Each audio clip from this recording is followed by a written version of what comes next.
welcome to Mostly Mom. Wish you a very happy new year and all the best for the new beginning because it is January 2022 and this is the admission season. बहुत सारे parents अपने बच्चों के लिए nursery education देख रहे हैं और बहुत सारे पेरेंट्स अपने बच्चों के लिए प्ले स्कूल्स भी फाइंड कर रहे हैं। उसी से इंस्पायर होकर मैंने एक सीरीज डेवलप की है जिसमें हम बात कर रहे हैं about science if your child is ready for the play school, how to deal with the crying baby when you drop them to the play school. और आज हम बात करेंगे मोंटेसरी एजुकेशन के बारे में because this is a term that we often hear when we go to play school, like Montessori tools, Montessori devices, Montessori education, Montessori environment.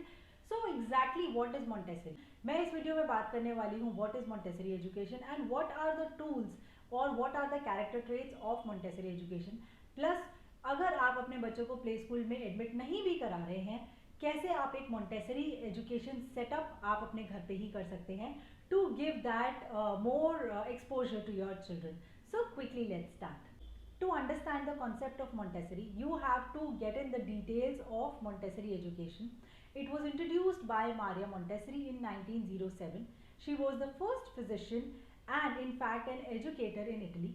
उन्होंने 3 से 5 साल के बच्चों को एजुकेट करना शुरू करा through Montessori education and people actually recognized that their hand-eye coordination, the children's concentration, the children's understanding power was much more than other kids. इसीलिए by 1910 it was effectively used in whole of the Italy and definitely it traveled throughout the world. So what are the tools and how can you set it up at home? मैं आपको कुछ points बताने वाली हूँ. I have simplified them in almost 5 to 6 points, जिससे कि आपको पता चल जाएगा कि अगर आप किसी प्ले स्कूल जा रहे हैं तो आप क्या देखें और अगर आप घर पे भी मोंटेसरी सेटअप कर रहे हैं तो आप क्या देखें. First is creating a particular environment. Montessori education is a modern setup of environment जहाँ पर एक पर्टिकुलर एनवायरनमेंट बना दिया जाता है बच्चों के लिए और फिर हर बच्चा उस एनवायरनमेंट को लेकर अलग रिएक्ट करता है, उन रिएक्शंस को रिकॉर्ड किया जाता है. I will give you an example. Play schools में आपने जनरली देखा होगा pottery corner, doctor corner, kitchen set, makeup station, इस टाइप के स्टेशंस बने होते हैं. कुछ बच्चे उनमें बहुत ज़्यादा इंजॉय करते हैं. फॉर एग्जांपल मेकअप स्टेशन में गर्ल्स ब्रेड्स बनाना पसंद करती हैं या उनके टूल से खेलना पसंद करते हैं. कुछ बच्चे उनको बस मेस करना पसंद करते हैं, कुछ बच्चे उनसे दूर रहना पसंद करते हैं. That is what is Montessori education all about. That means you create a particular environment and let the child be in it. That means कि हो सकता है कि बच्चा उसमें इंजॉय करे, बच्चा हो सकता है उसमें इंजॉय ना करे, बट हर बच्चे का अलग रिएक्शन होगा and every reaction is noticed and उसके अकॉर्डिंग ही आप आगे की एजुकेशन प्लान करते हैं. अगर आप घर में बच्चों के लिए एक मोंटेसरी सेटअप क्रिएट करना चाहते हैं so definitely you should opt for a room जहाँ पर आप बच्चों के टॉयज रख सके, आप बच्चों के लिए एक पर्टिकुलर एनवायरनमेंट क्रिएट कर सके कि जैसे ही बच्चा उस रूम में आए उसे पता हो ये मेरा प्ले टाइम है, मुझे इन टॉयज के साथ खेलना है and you will see the reaction and the development and in fact their observing power to grasp the things that you have created in that particular environment. The second character trait of Montessori education is that it is baby led practice. जैसे कि मैंने आपको बताया कि हम as teachers का काम होता है कि हम उनके लिए एक पर्टिकुलर एनवायरनमेंट क्रिएट कर दें और उसके बाद we follow the child. We do not give the child a force fed learning. That means कि अगर ट्रेडिशनली हम पढ़ते थे तो होता क्या था कि टीचर्स लेक्चर दे रहे हैं and you have to just listen to it, you have to mug it up. But Montessori education में क्या होता है कि आपको एक पर्टिकुलर एनवायरनमेंट दे दिया जाता है and the child's reactions are noticed and according to that their planner is being made. Same is the case अगर आप घर पे मोंटेसरी एजुकेशन सेटअप कर रहे हैं तो आप देख सकते हैं कि आपका बच्चा किस चीज़ में इंटरेस्टेड है. हो सकता है उनको क्ले में इंटरेस्ट आए, हो सकता है बॉयज़ को किचन सेट में इंटरेस्ट आए, किसी को डॉक्टर सेट में इंटरेस्ट आए. बहुत सारे बच्चे ऐसे होते हैं जो क्ले से भी नहीं खेलना चाहते, बॉल से भी नहीं खेलना चाहते, बट उनको डॉक्टर सेट में बहुत इंटरेस्ट होता है. But all you need to follow is your baby rather than following your practices and force learning to them.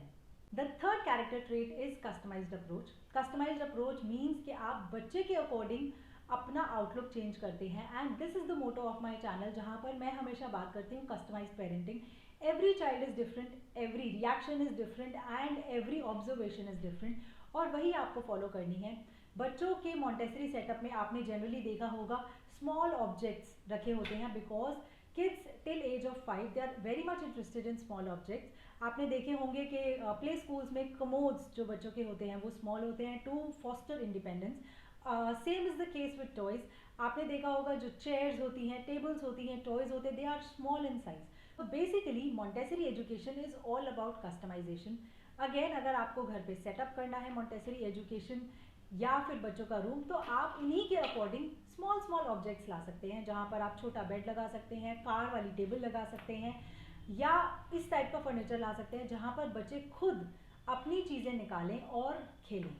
Fourth character trait of Montessori education is display of tools.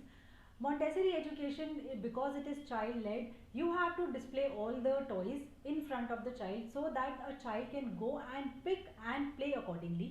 अगर आप घर पे Montessori setup करते हैं, आपको drawers में या pouches में टॉयज डालने की बजाय एक टेबल ले लेनी है और टेबल के कैबिनेट्स में आप टॉयज डिस्प्ले कर सकते हैं। Make sure that one toy is displayed eight one shelf. That means अगर आपने स्टैकर रखा है, एक तरफ स्टैकर रखा होगा, एक तरफ एनिमल्स रखे होंगे, एक तरफ उनका डॉक्टर सेट रखा होगा, but it should not be a mess. Generally बच्चों को ड्रॉर्स से निकालने में टॉयज बहुत प्रॉब्लम होती है। Montessori education is all about visualization. बच्चों ने देखा and they pick what they want to play according to their choice. So अगर आप घर पे सेटअप कर रहे हैं, आप के पास अगर शेल्फ का सिस्टम नहीं है, you can simply take table, उसके ऊपर आप अलग अलग पार्टीशंस कर दीजिए और वहाँ पर बच्चों के टॉयज रख दीजिए। Next character trait is change of sets. When I am talking about change of sets, that means you have to change the particular environment because children gets bored of the same setup. मैं आपको ये नहीं कह रही कि आप हर महीने अपने रूम का इंटीरियर चेंज कीजिए, but you can actually change the set of toys that you have displayed. जैसे मैंने आपको अभी बताया कि आप एक तरफ स्टैकर रख सकते हैं, डॉक्टर सेट रखा है, किचन सेट रखा है, उसको आप रिप्लेस कर दीजिए और आप एक बार आप कार्स रख दीजिए, प्ले डो रख दीजिए और दूसरे टॉयज रख दीजिए। That means a child should have exposure to maximum number of toys in a very decluttered and organized manner. ऐसा ना हो कि बच्चों को ड्रॉर्स में बहुत सारे टॉयज एक साथ क्लटर्ड वे में पड़े हैं और उसमें से निकालना पड़े। A child loses interest. Next character trait that you will come across in Montessori education is role play and imagination. Montessori focuses on baby-led imagination. वो बात करते हैं कि आप बच्चों को एक्सपोज कर दीजिए as much as variety of toys, as much as different kind of setup, और उसके बाद जो बच्चों की ग्रास्पिंग पावर है, बच्चों की ऑब्जर्वेशन और बच्चों की इमेजिनेशन है, वो उन पे छोड़ दीजिए।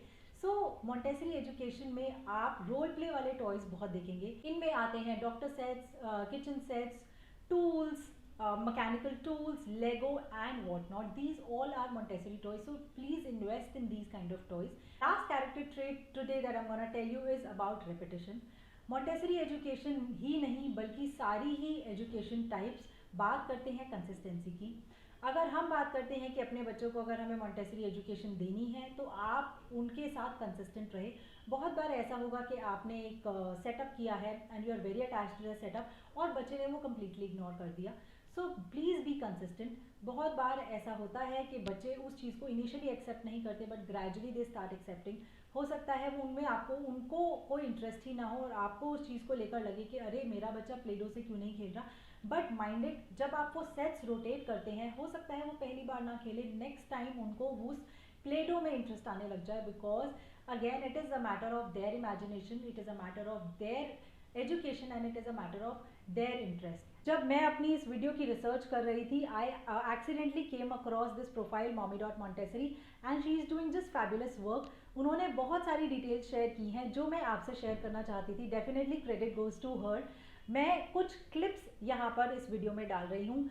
अगर आप कोई स्कूल देख रहे हैं जो मोंटेसरी एजुकेशन या मोंटेसरी प्ले वे को टूल्स को फॉलो करता है, you can actually check the list here and you can take the screenshots just in case आपको और सिटीज़ में भी स्कूल्स देखने हैं। You can contact her and she will get back to you for sure. Thank you mommy.montessori for helping me out and for helping my viewers to have such valuable information. You will find all this information on my Instagram as well as on her Instagram. So stay tuned, stay subscribed. All the descriptions and all the details are given below in the description box. So mothers, I hope मैंने आपको Montessori education के बारे में बहुत detail में समझा दिया है। I've already covered the topic कि अगर आपको घर पे भी Montessori सेटअप करना हो तो आप कैसा कर सकते हैं। Please leave a comment below अगर आपके कोई भी क्वेश्चंस पेंडिंग है या क्वेरीज पेंडिंग है या कोई भी डाउट्स माइंड में है। अगर आप अपने बच्चे के लिए प्ले स्कूल ढूंढ रहे हैं या अपने बच्चों का प्ले स्कूल में एडमिशन करा रहे हैं, make sure that you actually subscribe to my channel and follow my this series, जहाँ पर मैं बात कर रही हूँ ऑल अबाउट प्ले स्कूल्स, कैसे आप अपने बच्चे के लिए प्ले स्कूल चूज़ करेंगे, क्या आप चीज़ें ध्यान रखेंगे, क्या साइंस है कि बच्चा आपका प्ले स्कूल के लिए रेडी है, and one of this video is Montessori education. So guys, if you like the information, please stay tuned to this channel because I upload content on every Monday, Wednesday and Friday. Till then, stay safe, stay subscribed. Bye bye.